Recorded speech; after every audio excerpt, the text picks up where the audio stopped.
And as such, we have written laws that are to be followed.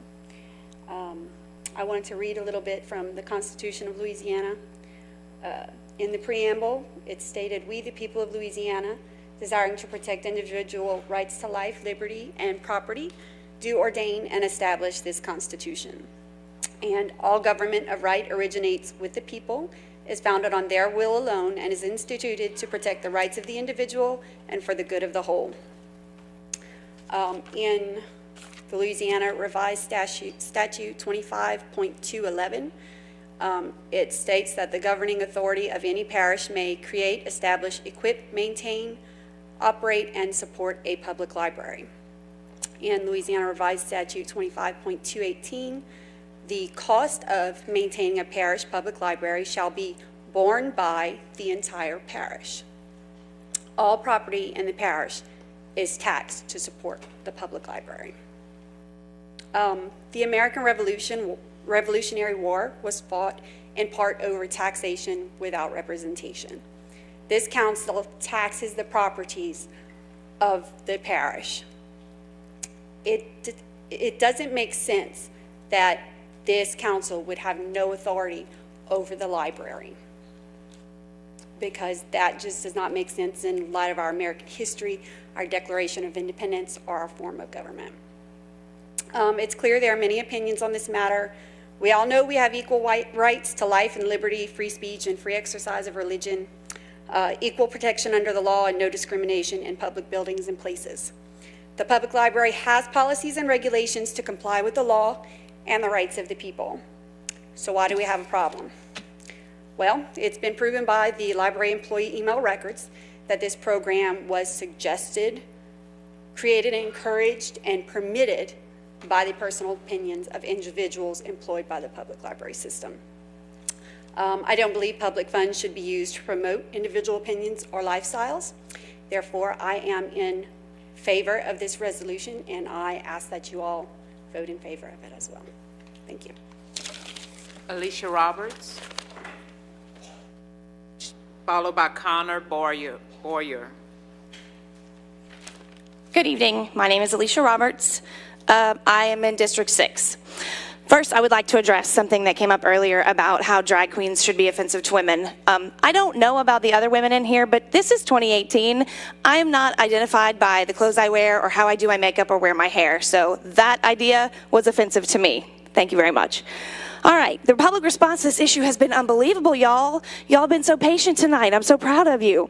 There are people hiding behind false flag Facebook pages, counterfeit social media profiles, and dark money PACs, weighing in and threatening the freedom of our community. Those people do not have the best interests of our community at heart. Lafayette Citizens Against Taxes does not have the best interests of our community at heart. Michael Lunsford of St. Martin Parish does not have the best interests of our community at heart. The people wanting to have drag queen story time canceled are claiming morality and religion. That is the most laughable aspect of this argument. In Louisiana, we have one of the worst divorce rates in the country. Where's their religious outcry? In Louisiana, 45% of children are being raised in single-parent homes, typically single mothers. Where's the religious outcry? In Louisiana, alcoholism and drunk driving are at an epidemic level. The average Louisiana adult consumes nearly 3 gallons of alcohol each year. Where's the religious outcry on that? In Lafayette Parish, we have an elected law enforcement official who is currently under indictment for 14. That's not 4, it's 14. Felony charges, and this constituency, who has been so against this and motivated to talk about this, has been so emphatically apathetic that the recall effort to remove him from office failed. He is literally stealing from the parish, stealing from your pockets, and you couldn't be bothered to sign a recall effort on that behalf. So where's your religious outcry on that? And according to bishopaccountability.org, there have been 26 priests shuffled in, out, and around Lafayette Diocese that have been accused of and or charged with possession of child pornography as well as sexual abuse of children. Where is your religious outcry on that? Do not claim a religion as a reason to marginalize a group of people that you don't like. I'm a Christian. I don't have a problem with this. Just as these individuals who are crying religion as a reason are thankful that the government is unable to interfere with their practice of their faith, they must remember that we do not live in a theocracy. We do not live in a government governed by religion.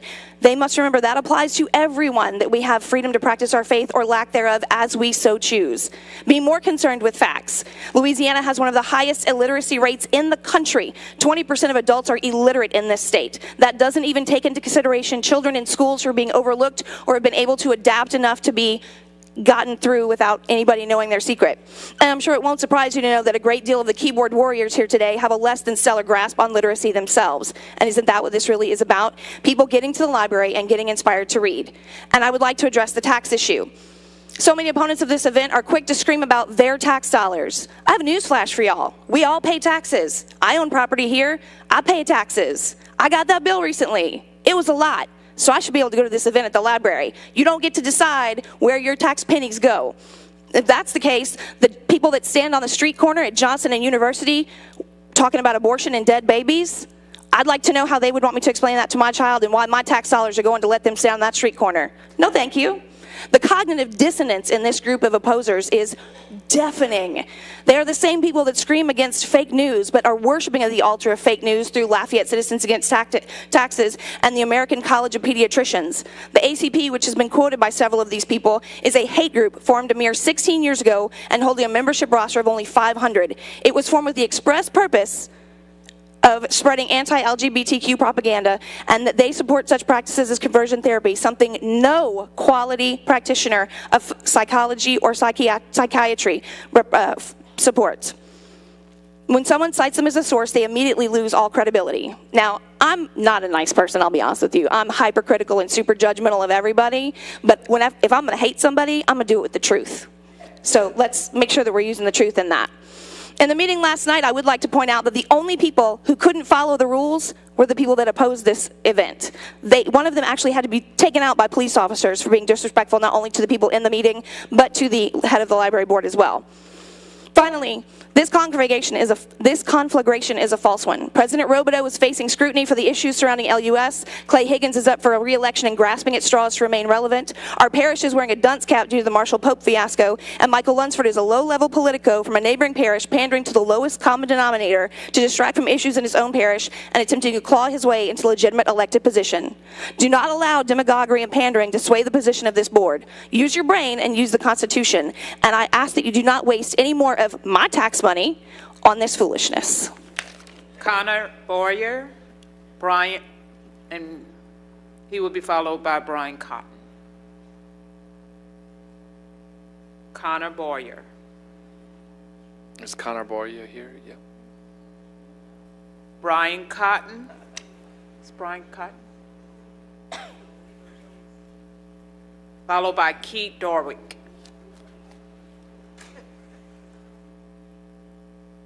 Good evening, everyone. I'm Ministry Motivation Speaker Brian Cotton. I'm from Bachelor, Louisiana. I now live here in Lafayette, Louisiana. I volunteer. I preached in the detention center in New Road, Louisiana for over 7 years. And I preach to young men that God is a God of second chances. So I preach to those men to grow up and be men. Grow up and be what God taught them to be. I know none of us perfect. We all make mistakes in life. We'll never be perfect. But in Genesis 2:24 said, "For this reason, man shall leave mother and father and unite with his own wife. Likewise unto women." What you was taught by your grandparents, the Bible speak about love. I believe people today is confused when the Bible speak of love. Love is not supporting wrongdoing. At one time we had tough love, and that means saying no. Even when our kids come to us and ask their parents to do certain things that they can earn themselves by going out and work, make a day's work. It's not what would happen to you and I if you are past the drag queen righteousness. It's not what would happen to you and I, but what would happen to our kids. What would happen to our grandkids? What would happen to those great-grandkids when you no longer here, when you in glory? Today, our ancestors, and I believe our ancestors are here today, even though they're in glory, but they're here spiritually because of what the Word said. The Word of God said, those that live in Christ and die, yet they were dead, shall never die. So they here today living. And I believe I strongly believe this, our ancestors are saying to themselves, are asking the question, what has happened to this generation? What has happened to my daughter who I taught to do what is right? What has happened to my grandson? Now today, we know 50 years ago, we would not be in this debate. Well, today, we don't have John F. Kennedy here to make these decisions. We don't have Dr. King here, but we here, you and I, we can make this right.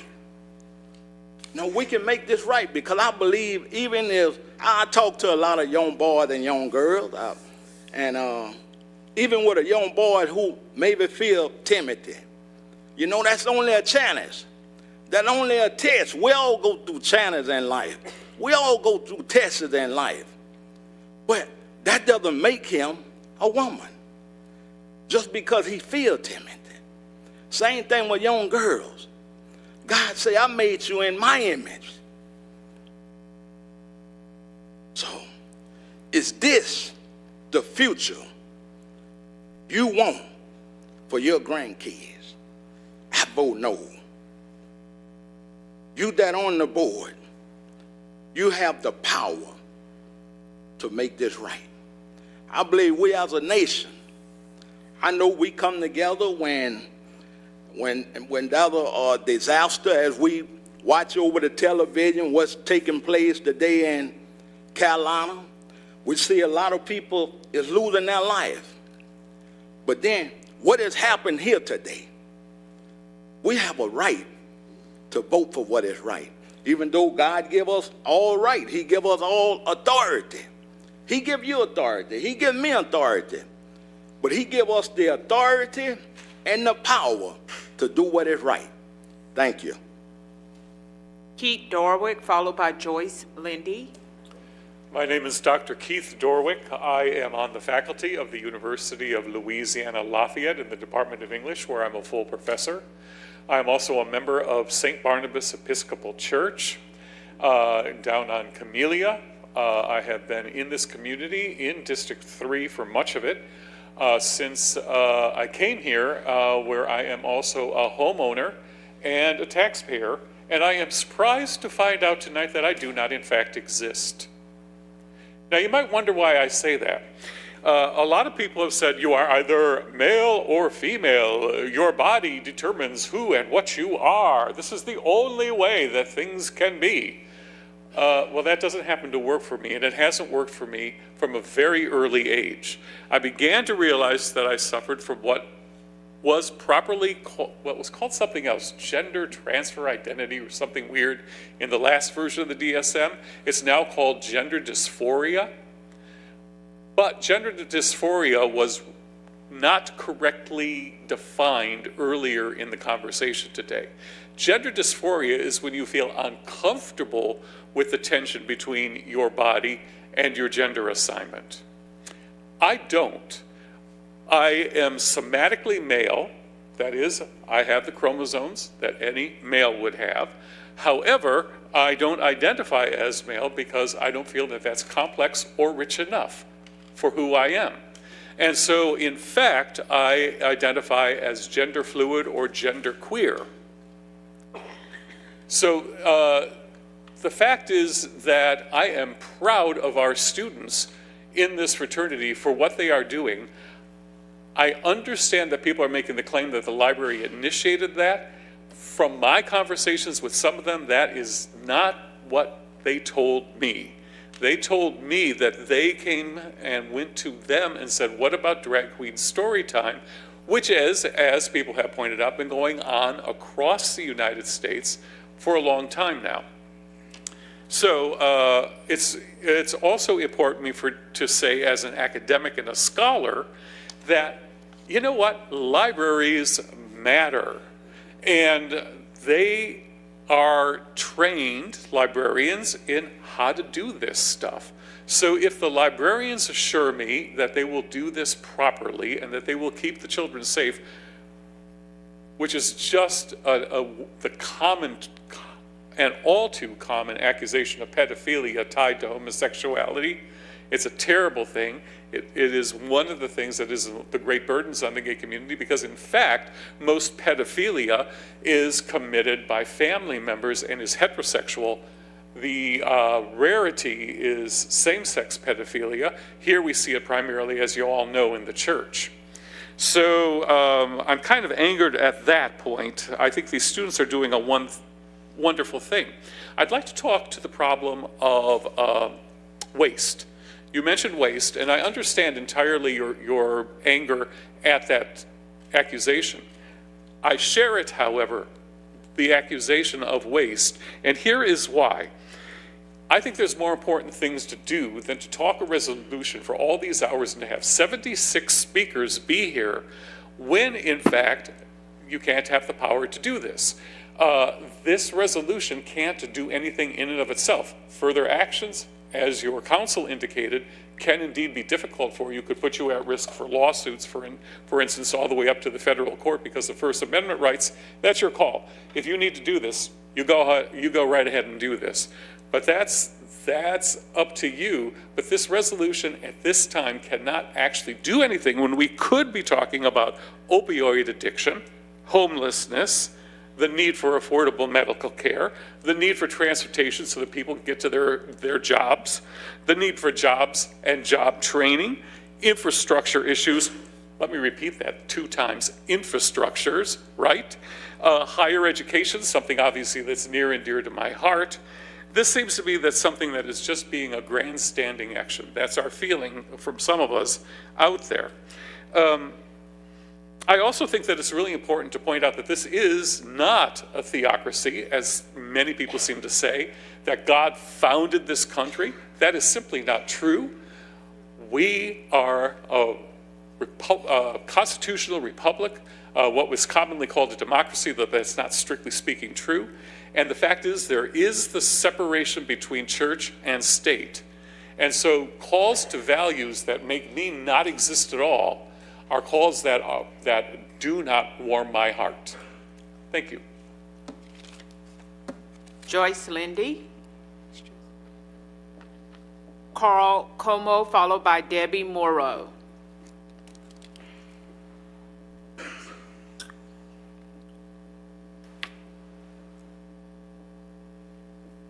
Carl Como.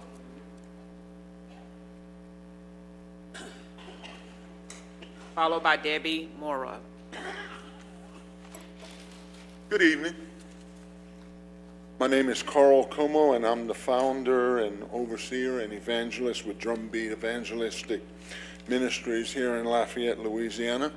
This is my first time addressing the council, and I'm thankful to be able to do that. And for over 20 years, I've been honored with being able to minister to people of all ages in the Lafayette area and beyond. I have instructed children from ages 5 to 17 years of age. As you've seen here tonight, our community is filled with people of faith in God and what His Word says. As people of faith, we must follow what His Word says if we are to experience His blessings in our lives and our children's lives. I'm not here to preach, but I would like to share one scripture verse, and I believe it's important for everybody to understand that as we as Christians, we as people of faith, we follow what's written in the Word of God. And this particular scripture verse addresses the reason that we're here tonight. In Deuteronomy 22, verse 5, it says, "Women shall not dress up in men's clothing, and men shall not dress in women's clothing. Those who do these things are not pleasing in the sight of God." Now, whether you believe that or not, that's fine. It's been said tonight, we can all live our lives the way we choose to. But as believers, that's why we have the outcry that's here tonight. That's why we have so many believers that have come here tonight to voice our opinion on the matter. Okay? Now, I was reading online recently on Metro News, and it reported that in these events, children are taught about transgender issues as well as homophobia, ingrained prejudice against women, and racism. As it's been suggested tonight over and over again, this is not just reading a story, it's pushing an agenda. My last point that I want to make is this is not an appropriate topic or subject matter for 3 to 6 year olds. They are not old enough to understand what is being promoted in these story times. Thank you very much. Debbie Morrow? Okay. Lawrence Simon?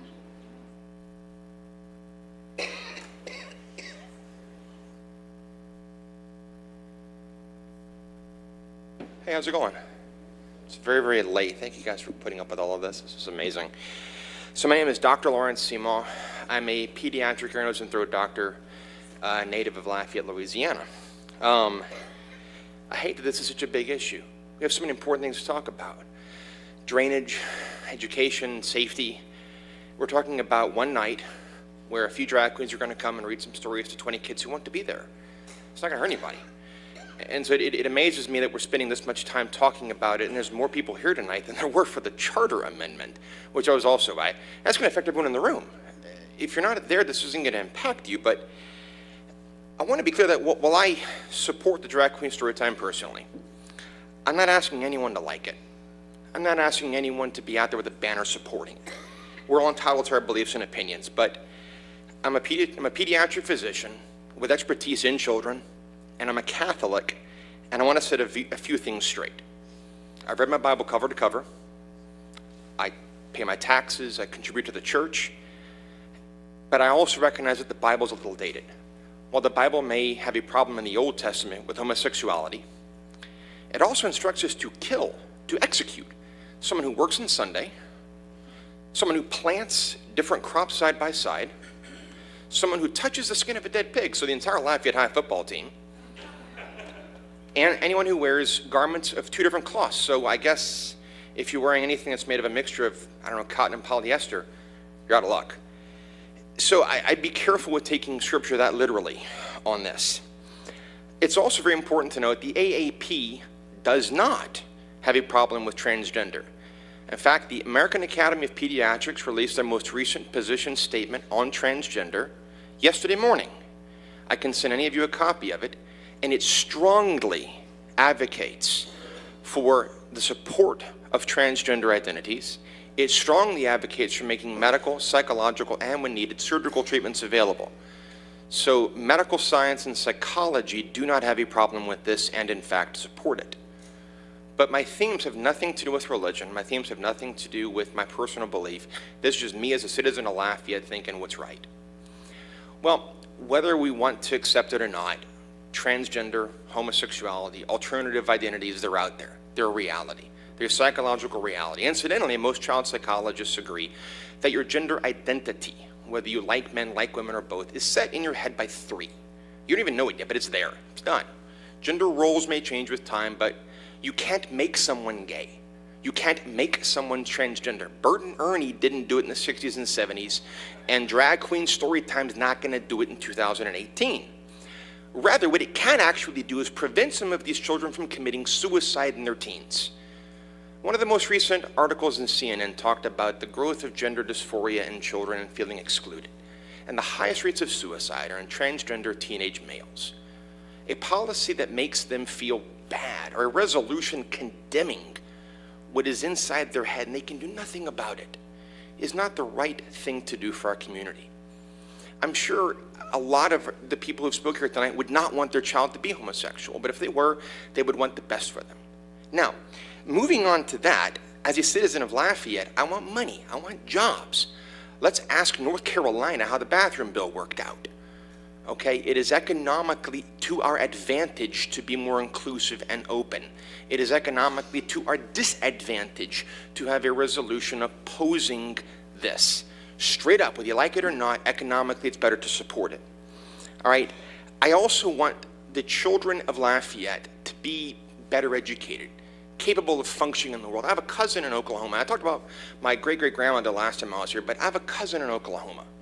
Okay, he grew up in a very small town, never exposed to minorities, never exposed to homosexuals, never exposed to any of this stuff. She gets a scholarship to the University of Iowa. Not New York, mind you, not San Francisco, but Iowa. And she had to quit and return to Asher because she was incapable of functioning in Iowa. We can't have citizens of Lafayette not able to move to any city they want to live in and be able to function and work. They're going to have bosses who are transgender, bosses who are homosexuals. They've got to be able to deal with them. Whether they like it or not, they've got to know it's out there and be able to relate to them. It's also not my right to ask you to do nothing that I displease with my taxes. It's your job to do what's best for the city. So in conclusion, Drag Queen Storytime is good for our citizens, it's good for their functioning in the world, it's good for us economically, and I would ask you to please not pass a resolution condemning it. Thank you. Alicia Chasson. She's followed by Michael Lunsford.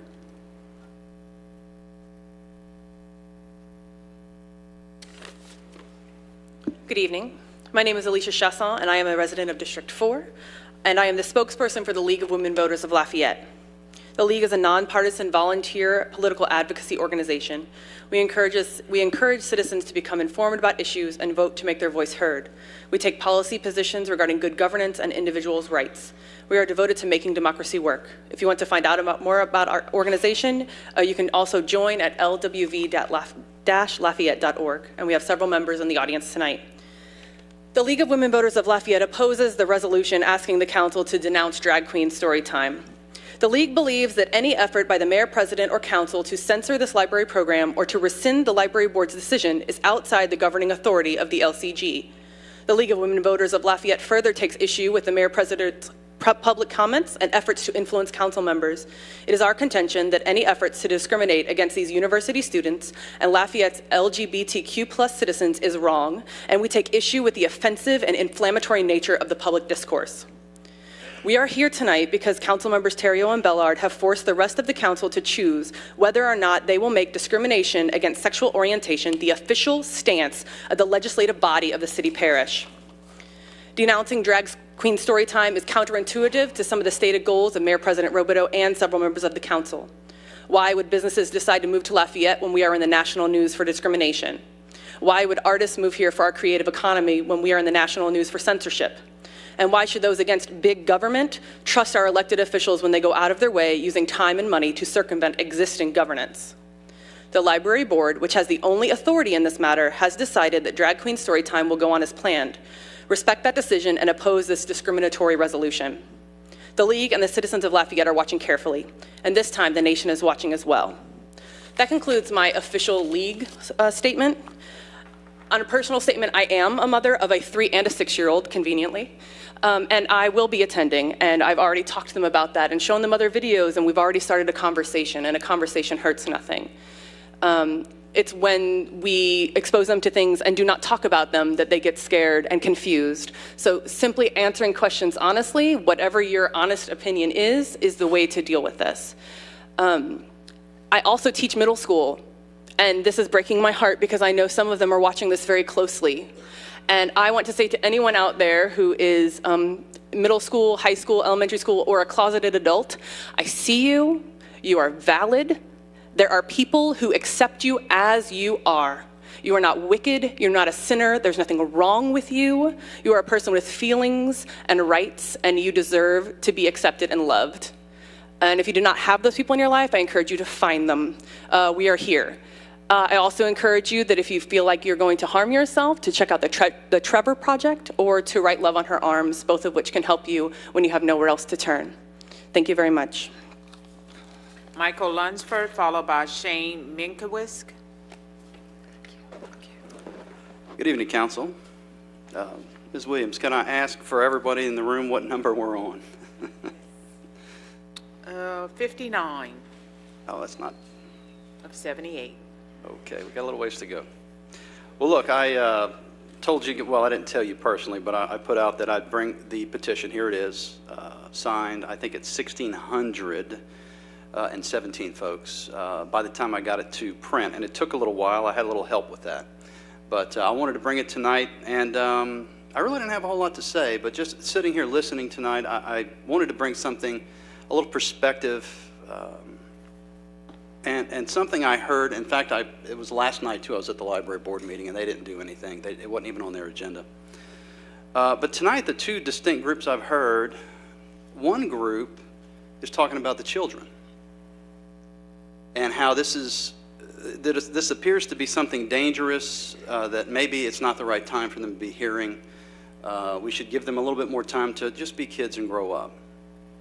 The other group doesn't really talk about the kids, other than, yes, they're kids that are going to be involved, but for the most part, what I've heard was it was all about them, and that they wanted to be accepted, and so they're going to start with the kids, and as the kids grow up, maybe they'll be, more accepted as they move forward, and that might be a noble goal, but I think perspective is very important, and to know that all of the people here that are in support of this resolution appear to be here to help safeguard kids from, some thoughts and ideas that might be dangerous for them down the road. And I know as a father of children, young and old, it's very simple to plant an idea in a child's head, and it grows, it blooms, it turns into things. And if you say the wrong word or you do the wrong thing, it could change the course of their life. The wrong idea, the wrong seed can do that. So just consider your vote. I know there's things coming down the road, and the old adage, elections have consequences. I'd like to leave you with the idea that consequences have elections. Thank you very much. Shane McKeesky. Okay. Good. He won't hear me say his last name. Okay. Nagasi.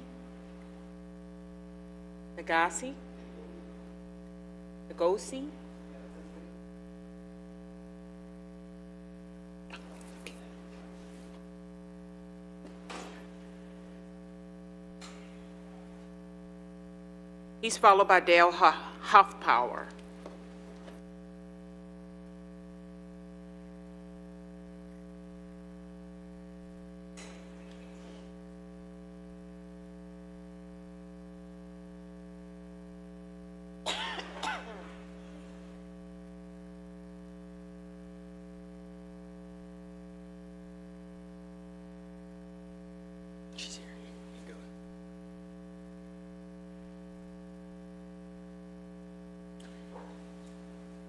Nagosi? Yes. Could you Good say your evening. last name for the record? Madwagwu, Maduagwu. Okay, thank you. Okay. Good evening. Thank you so much for this opportunity to be able to address you.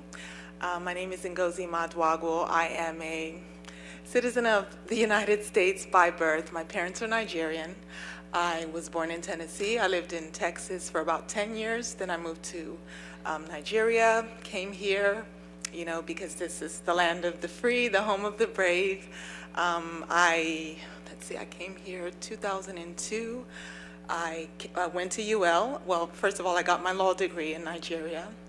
I moved back here. I got a Bachelor of Arts at UL, and I recently got a Master of Arts in Pastoral Counseling at Liberty University. And I'm here today not really to talk about my degrees, but to talk about the children whose lives we're actually not really considering in allowing a library or allowing people to tell stories to our children based on their own beliefs. I personally believe, as a pastoral counselor, that children are very impressionable. And besides that, we are tripartite beings. We are spirit, soul, and body. We're talking about these children's minds, which is their soul. But these children have a spirit. And we as parents, well, I don't have children myself, but I worked at a therapeutic boarding school. And I dealt with children, I dealt with teenagers who had had things exposed to them in their childhood that they had no control over. And we were teaching these students in their teenage years, or we were trying to reform them based on things they were exposed to that they didn't have a choice about. These children are going to be taken to this story time by their parents, by their loved ones, and they're not going to have a choice to decide whether or not they wanted to hear those stories. They're going to go with their loved ones simply because they love them, not because they want to hear the stories maybe. Maybe they do want to hear the stories, but they don't really understand what they're being exposed to. And so tonight, I'm not a parent, but I have nieces. I don't have the privilege of being able to spend all the time I'd like with them, but I do know that if I had the opportunity to speak in their behalf in Canada where they lived, I would say the same thing. I do not think that children should be exposed to things that they do not have the right, or not the right, the ability rather, to decide whether or not they want to choose that lifestyle. I believe that everybody has a choice. When you reach the age of accountability, you have the choice to be able to choose for yourself what you want to believe in. A 3 or 6 year old, or 3, 4, 5, or 6 year old cannot make that decision. I've worked with all ages of children in Nigeria, in the United States, in France. I've had the opportunity to live and teach in France. And children are children everywhere. They are innocent. And it is our responsibility as adults to protect that innocence. What they decide when they have reached the age of accountability is up to them. But until then, as adults, we are responsible for protecting the innocence of these children. So I appeal to you tonight, council members, to do what you know is right. And this is not I don't want to use the word morality. This is not an issue of morality. It's an issue of protection, because we could introduce our children to any kind of thing just because we believe it's something that would help them. But I've been the minority in several countries. I'm a woman, I'm African American, and I'm a real African American because my parents are from Africa. And I have had the opportunity to be discriminated against in so many different arenas. But I learned that I cannot make people define me, or I cannot make people accept me and make that, I cannot allow my acceptance of myself be based on what others think of me. I had to get to the place where I found out who I was, and I was comfortable with that. And I related to people based on who I knew I was and not who I wanted them to make me be. And so I believe that if we teach our children to be confident in themselves based on the gifts that they have been given, if they're transgender, it's not our responsibility to define their sexuality. So at that age, I believe that it's not our responsibility to expose them to things that they may regret later. Thank you. Dale Huffpower, followed by Patty Corder. Good evening. Thank you for your time and for your service. A Romanian author said, "Break the riddle of accountability," the thinking goes, "and you will have solved one of the thorniest issues in modern business, or in our case, modern government." Who's responsible? Last night, Ms. Elberson said, "It's true there's always two sides, however, I feel strongly that this program is important. I never would have brought it forward had I not felt that." The Library Board of Control, first level of accountability, said they're okay with that. Let it continue. I'm not sure what would have to come up for them to say, no, that's not acceptable. So we back up one level of accountability. The Board of Control is appointed by this council. I know you expect the boards and commissions that you appoint to do their job, but what if they step out of line? So we back up one level of accountability. This council is elected by the voters, the citizens of our great city and parish. And we're asking our leaders to lead. The executive branch weighed in, and I think that was good. And now we're asking the legislative branch to do the same. Will you have the courage to send a message that Drag Queen Story Time is not acceptable taxpayer-promoted programming? If not, what will have to come before you before we say that's not acceptable? That's too far. We didn't know who else to appeal to, so that's why we're here tonight. That's why we're asking for you to weigh in. I wish it was able to do more, but they say we can't do that more yet, but at least make the declaration that as a legislative branch, it's not acceptable. I wish Ms. Elberson had said it's not acceptable. I wish the Library Board of Control had said it's not acceptable. I hope you'll say it's not acceptable. To abstain is to say, I'm okay with this, and this is acceptable programming for 3 to 6-year-olds. Next level of accountability is elections, whether it's council elections or tax elections. I hope we don't have to wait till then to say this is unacceptable. A vote for this resolution will not get you in trouble with the voters. Let's solve the riddle of accountability. I urge your favorable passages. Thank you for your time. Patty Carter, followed by Alex Johnson. Is Patty Carter here? Alex Johnson? Timothy Reynolds? Augustine Ortiz?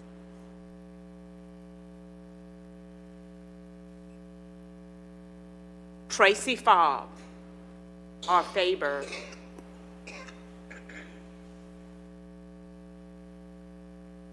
Tracy will be followed by Dory Thomasy.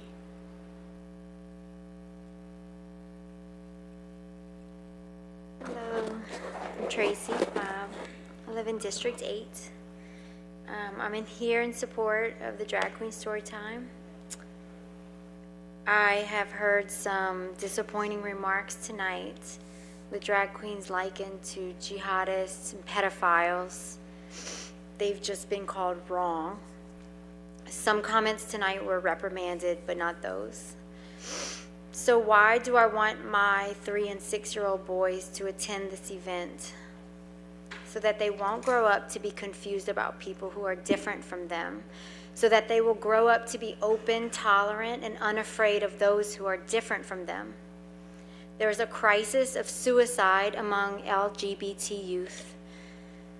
This community, the community opposed to drag queens entering a public space, are complicit in that.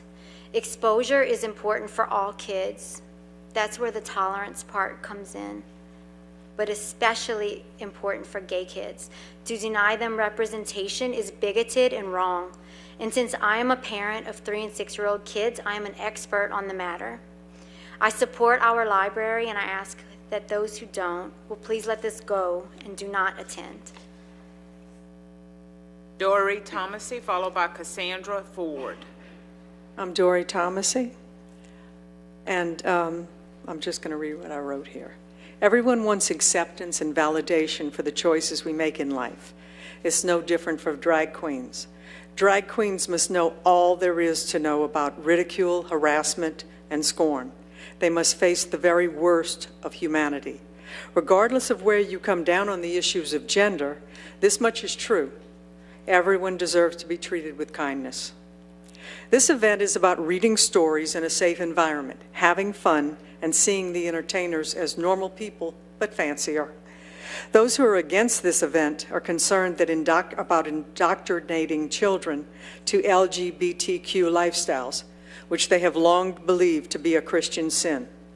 It's like, as long as they stay in the bars and at their pride parades once a year, then they're okay. But what happens when they have access to public spaces and we realize they occupy those spaces with us? That's the real issue. They are a part of the public, and they have been for a long time. Drag queens reading won't turn children gay any more than going to a concert will turn children into musicians. Drag queens reading stories seems a perfect synthesis of imagination and creativity. Children are fascinated by things and people that are different, and it allows them to imagine possibilities and scenarios outside their routine worlds. We are taking this event and projecting so many hidden agendas onto it. Drag queens aren't some cult trying to recruit children to get their numbers up. The only agenda about this reading thing is they want children to have fun, learn a little bit about other people, and accept them. It's just a really over-the-top character who is there to entertain children. Kids are creative. They love color and sparkle, and that's all there is to it. No more agenda than that. This is one of the many wonderful opportunities the library provides for this community. If the event offends you, stay home. Nobody's forcing you to go. But you would prevent others who want to go from enjoying a wonderful afternoon at the library. And I fully intend to go to this event with my 3- and 6-year-old grandsons. We will talk about the stories, the performances, and if they have questions, those questions will be answered with kindness and not malice. Let us attend this event. Cassandra Ford, followed by Teresa Streety. Hi all, I live in District 3 and so Pat is my representative here. First I want to thank you all for taking the time. I know it's late, I personally haven't eaten dinner so a little bit hangry here, it's fine. Obviously there are a lot of emotions that I have seen going on here, but for me, a drag queen reading stories to youth in our city will really only show tolerance and acceptance. That is the agenda that I think that they are trying to spread here. They're not trying to promote homosexuality or some other sort of agenda. It is all about tolerance and acceptance. And those students and those children being exposed to that early will just propagate that tolerance and acceptance of people that are different from them throughout the rest of their life. I really want to see our city move forward, and if we don't have something like this in our city, I don't think that we can do that. Have any of you all actually interacted with a drag queen, either in drag or out of drag? Drag queens show love, swag, and just a little tiny bit of sass. And they also show a strength that is incredible. Don't you think it would be easier for them if they didn't do drag? Just like it would be easier for someone not to be gay or someone to not have darker colored skin? We don't have a choice about who we truly are. Those people are strong enough to stand up to the status quo and be themselves regardless of the consequences. And it wouldn't have been very long ago that someone like me could not have addressed this council, read stories to children, or even been allowed to vote. It also wouldn't have been that long ago that my parents wouldn't have been allowed to get married. Racism and discrimination are taught. Excuse me. But tolerance is also taught. And that's why I think that this is for the kids. I'm probably one of the youngest people here, and so I was a child more recently than any of you were. Drag Queen Storytime doesn't want to harm children. It wants to make sure that children are raised with empathy and acceptance. Drag is an art, it's a performance, and it is not propagating sex. What side of history do we really want to be on, Lafayette? I'm a Christian, but I also believe in love. And I believe in those who feel they are being their best self. We will be judged in the end by our actions. And for me, standing here supporting Drag Queen Storytime, if that means that you think that I'm going to go to hell, then so be it. I believe I'm doing God's work by being accepting and showing love. This is about people reading stories to our children, for God's sake. That's all that it's really about. Thank you. Teresa Streety, followed by Robert Judge. Okay, I'm 58 years old. I accepted Christ at the age of 8. I support drag queens telling stories because my mother was a teacher. We were allowed to read anything in our home. When I was about 9, I had read every book in the children's section of the library in DeQuincy, Louisiana, which, you know, it's not that big. And so I went into the adult section, you know, the non-kids section, and they wouldn't let me check out books. So my mom came down there and she said, that by that time she had given enough foundation that I should be able to read something and tell whether I agreed with it or not. So I got to read every book in the DeQuincy Library. I have a granddaughter that's 7, and her parents are friends with a same-sex marriage. So I knew that I was coming to this meeting and all this was going on, and I started asking her questions, you know, just kind of about, yeah, well, what about Jordan? You know, what about? And she said, they have a dog. They have a dog that's this little. So I'm trying to bring the subject around. And she was talking about the dog. There was, you know, I think that I raised my 3 children and hopefully now my 2 grandchildren, that they could be in the library and somebody pass by and drag, and that is not going to be enough to ruin their lives. This is just teaching tolerance, and that you can either choose it or you cannot choose it, because usually by that age, every gay person that I have known has known since an early age. So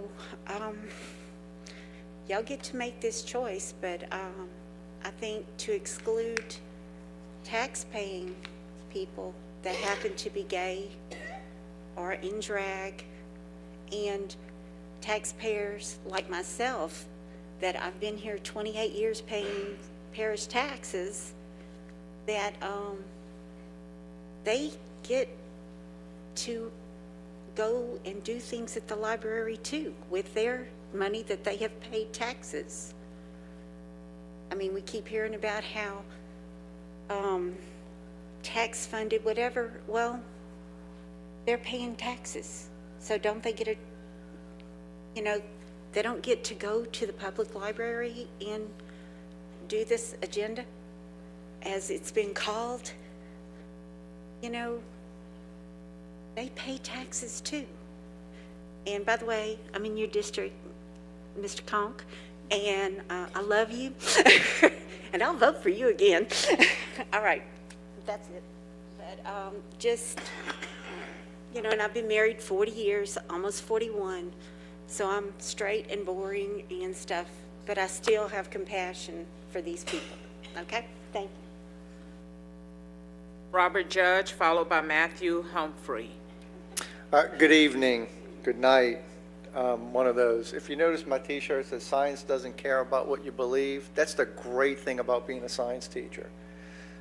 I am a certified Louisiana science teacher in every science that you can teach from 7th grade to senior in high school. I've taught physics, chemistry, biology, physical science and earth science, and that's all wonderful. And I've done the research like everybody else has. McHugh, the fellow at Johns Hopkins University who actually pioneered transgender surgery, stopped doing it because he realized that the suicide rate prior to and after is still about 41%, which is about 8 times the rate of the normal population, which is horrendous and it's terrible. And these people that suffer with this dysphoria, gender identity disorder, certainly need our compassion and help in any way possible. But I wanted to draw something that came up. Meredith Crawford on July 1st was the person who initiated this from the library, according to the email string. On August 24th, I wrote to Ms. Abear and asked a question about did the individuals undergo a background check. As a teacher and someone who's involved with children, I have to undergo a background check. I've been fingerprinted I don't know how many times. The answer, I don't think I got an answer from that, or maybe I did. It was kind of a platitude. But the other question was, what is the book that this group plans to read at this book? Double. Sorry about that. Answer, the librarians working with this particular program are still considering titles to select for the reading. Since the program is still over a month away and the fraternal group just started classes on Monday. Children's librarians are still in the process of collecting titles for consideration. Now, this was on August 24th. I asked about what was the stem of this, where did this start from, who initiated what. I had to ask 3 times before I got a specific answer, which I got on September 6th, which says, thank you for your response. This was on September 5th, excuse me. Question still unanswered. Who contacted whom to schedule this DQSH?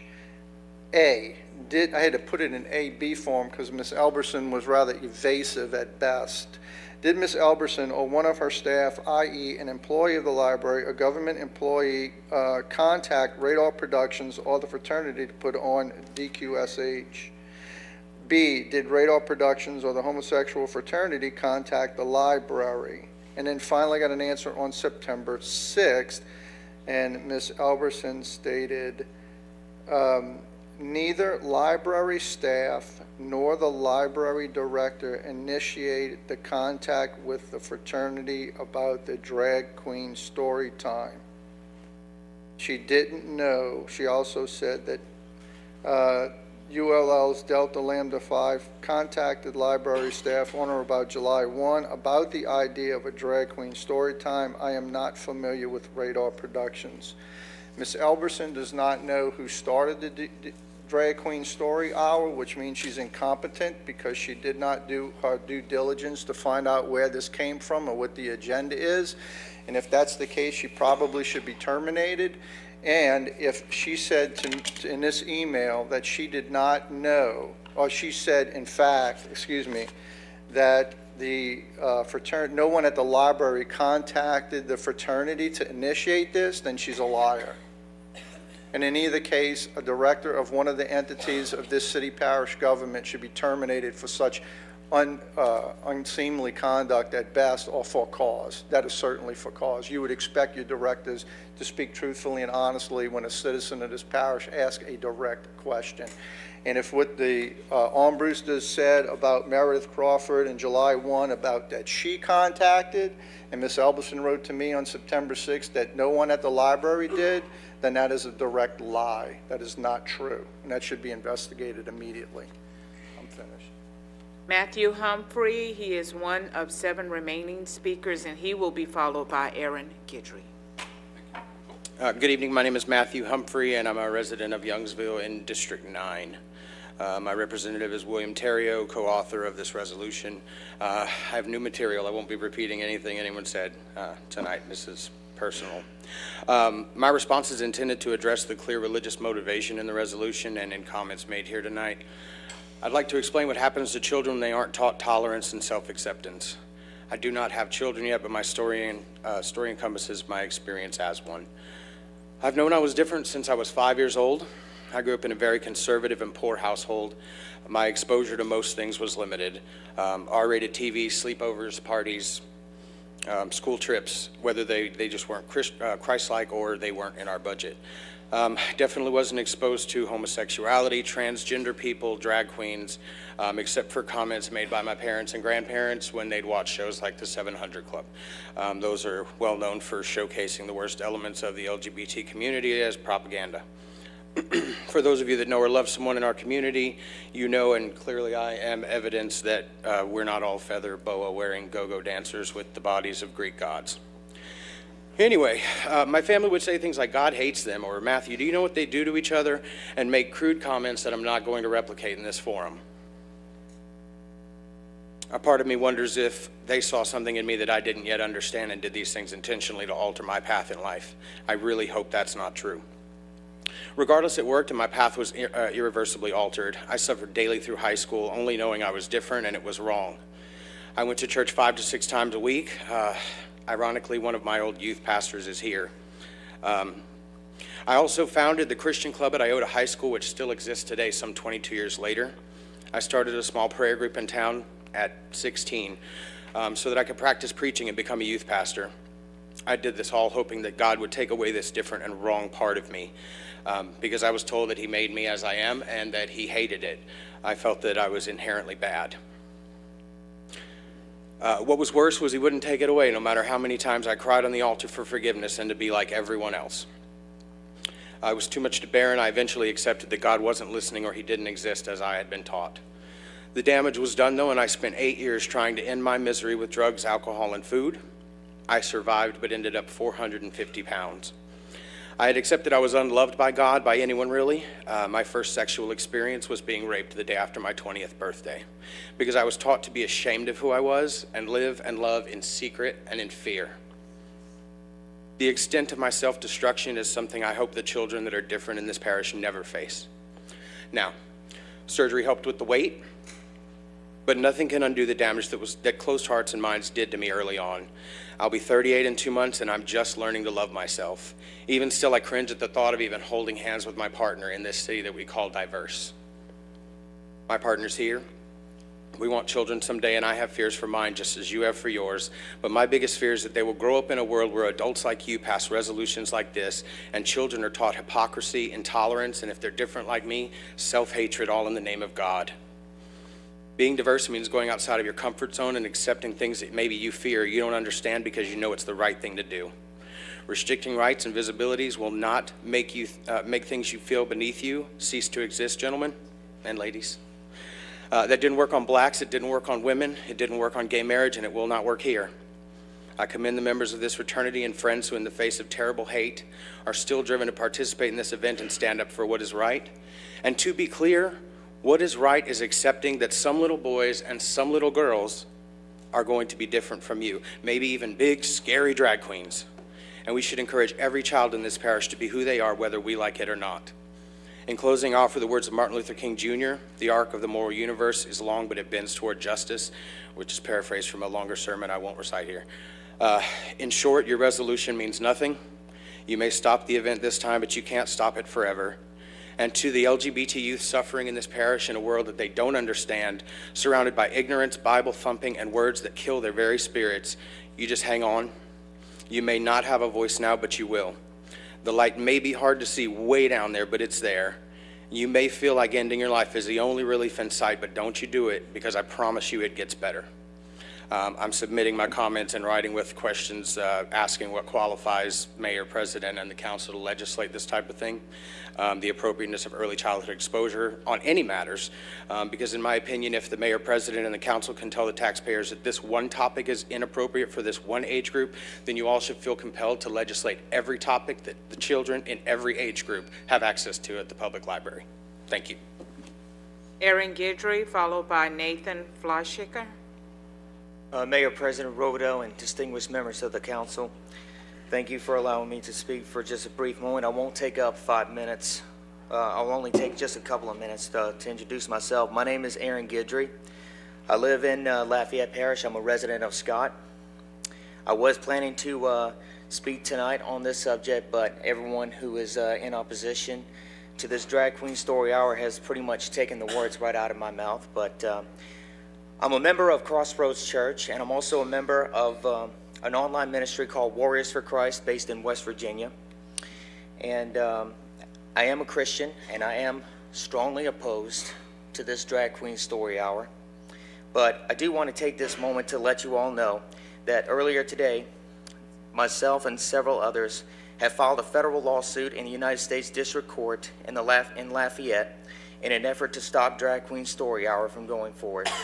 I do have a time-stamped copy of this complaint in my hand, and as per instructions of the council, I'm not allowed to discuss what is in this case, but I am allowed to let you know that this case has been filed, and if you have any questions about this case, you can call the lawyers, and if you would like for me to give you the number afterwards, I'll be happy to do that. Thank you. Nathan Fleischicker and Jeff Abels is next. Mr. Mayor, ladies and gentlemen of the council, I appreciate your time in hearing all of our concerns this evening. I am Nathan Fleischicker. I don't normally do this sort of thing, so please forgive me if I'm a little sporadic. I'd like to start by saying, one, I'm going to identify my background only so that you understand my experience and where I'm coming from, but I in no way speak on behalf of my organization. I am a 15-year combat veteran of the United States Army, currently serving on active duty here in Lafayette. I'm a father of 4 daughters, all under the age of 9. During my 15 years in the Army, I have had the opportunity to lead a very diverse group of soldiers, including gay soldiers. My wife and I homeschool our children, and we use the library on a regular basis.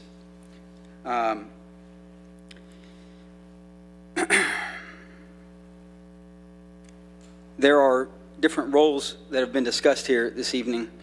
Some of the supporters of the Drag Queen Storytime have mentioned that they would like to groom tolerance and that they would like to push acceptance.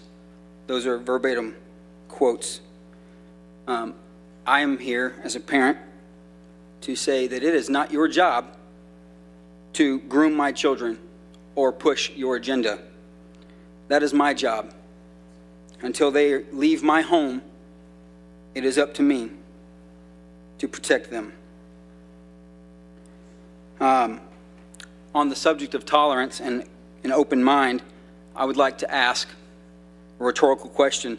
Would anyone here in support of this Storytime Hour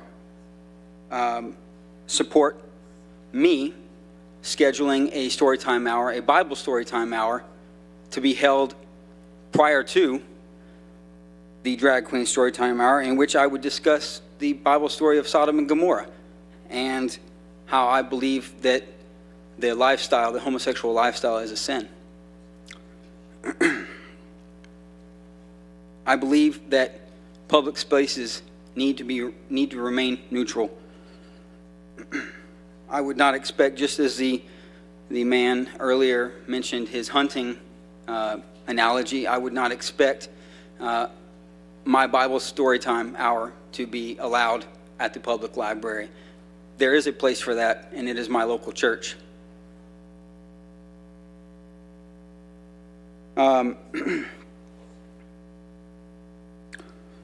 Numbers, a lot of numbers have been thrown at you this evening. At the very beginning of this debate, someone asked for a show of hands who supported and who opposed the agenda, and I unfortunately was not in here to observe that. But as a gentleman earlier mentioned, there are several levels of accountability that the library and its board of control and you as the council are subject to. One, the library is funded by taxes. We've heard enough about that. At the very least, we can, it seems to me that a future resolution or ordinance, however that works, to fund the library would be in jeopardy if this is allowed to proceed. And then, of course, council members, your decision obviously will affect your future election or re-election. I'll close with this. Leaders must lead, as someone stated earlier. To abstain from voting is to voice your support. That's all been, I would like to, for those of you who have a religious background, I would like to equate that to Pilate washing his hands before Jesus was crucified. He had the opportunity to, instead, he said, I'm going to leave this void and let the people do as they wish. You're leaving a void if you abstain to vote. In conclusion, I want to thank you for your time. I'd like to mention to you Matthew 18:6. I probably don't have time to read it all. I don't, but if you would like to read that in your time. Thank you. Good evening. I'm Jeff Abels of Pastor Crossroads Church here in Lafayette, and I want to thank you for your service here in the community and for giving us an opportunity just to share our hearts with you tonight. Just wanted to remind you that through your election, you've embraced both the confidence of the public, which is a wonderful thing, but also you've embraced the responsibility to represent them. And, you've been elected, I believe, to pass and to uphold laws at the end of the day that protect our families, that protect our children, and I do believe that this is the issue here at hand. And I know you've heard that again and again, but I don't believe in any way that our protest to this is based in hatred towards someone who has a lifestyle that's different than our own. I don't see this as political in any way. Someone asked earlier tonight where all the Christians were when the flooding was taking place. I just remind you, we were rebuilding homes in every district that you represent. There's been some discussion about suicide rates among those that self-identify as transgender. And I think we're all aware of the fact that 41% of those who self-identify as transgender will attempt suicide at some point. And I think there are some in the transgender community that want to push the narrative that if we can some way rally some sense of acceptance, that will diminish, but the facts just don't bear that out. In fact, the more popular the whole transgender movement has become, the more accepting our culture has become, the suicide rates continue to rise, and that's just the reality of it all.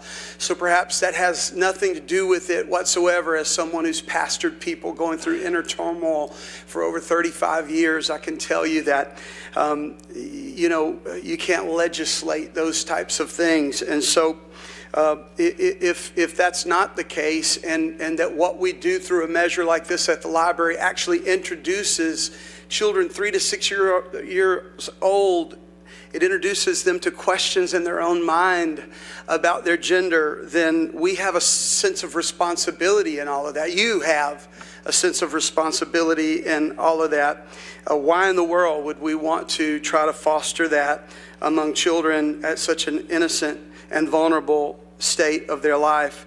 A decision to abstain in this vote, I think, is a vote to host this potentially damaging event at taxpayers' expense, and I think it's the wrong thing to do. And it's interesting to me because, respectfully, we were told immediately tonight that should we express our approval or appreciation of a statement our fellow citizen made, we'd be escorted from the room. So you knew your power to do that, and yet there seems to be a question about what power you have to shut all of this down. It seems to me that there's been some things that have been brought to your attention tonight that suggest that you can do something about it, and I implore you that you will investigate that thoroughly, and then you will make decisions based on what you believe you're supposed to represent on behalf of those that elected you. Thank you so much for your time, and please know that every one of you are constantly in our prayers. God bless you tonight. Sidney Morales, followed by Zach Sasser.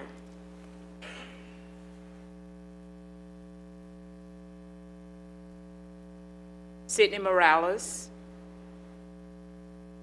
Zach Sasser, followed by the final speaker, John Broussard.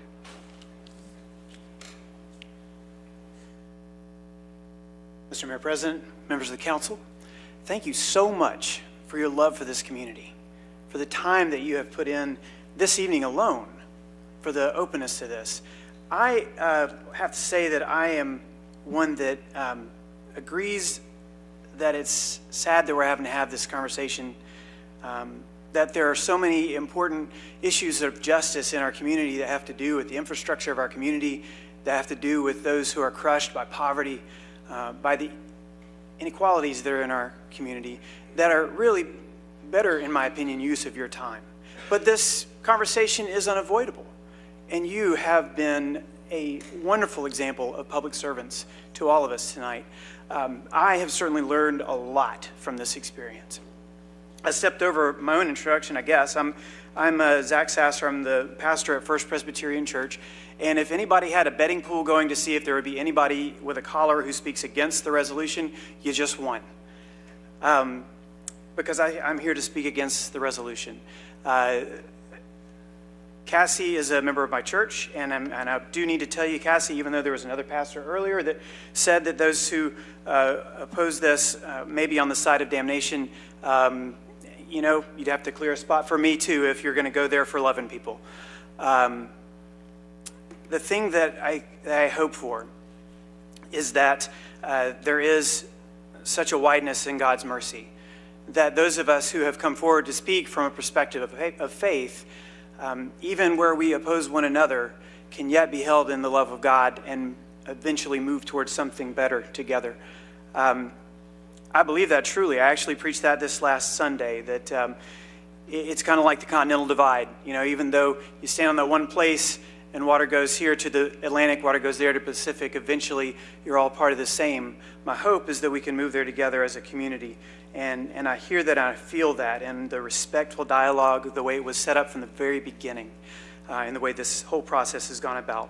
I want to acknowledge the number 134,000, because, you know, a lot of people have thrown out numbers. It's the thing to do tonight. That is the number, projected number, estimated number of youth that did not attempt or commit suicide after the Marriage Equality Act went into effect. There are clear scientific documentation that when communities express love and support, when legislation reflects openness and understanding, that lives are saved. What's our population? 100, huh? The parish? Yeah. About 230, 245. Okay, so 134,000 is a pretty big number. And that matters, of course, because of the sanctity of life. It matters because what we're all concerned about are the children. You heard somebody else say earlier, I don't hear concern for the children. I heard concern from the children and everyone. But we're all coming at it from different angles. And you, as the council, have to decide. Does this resolution affirm and protect children, or does it not? I want to just tell you 3 quick stories about 3 different children. One was one that I saw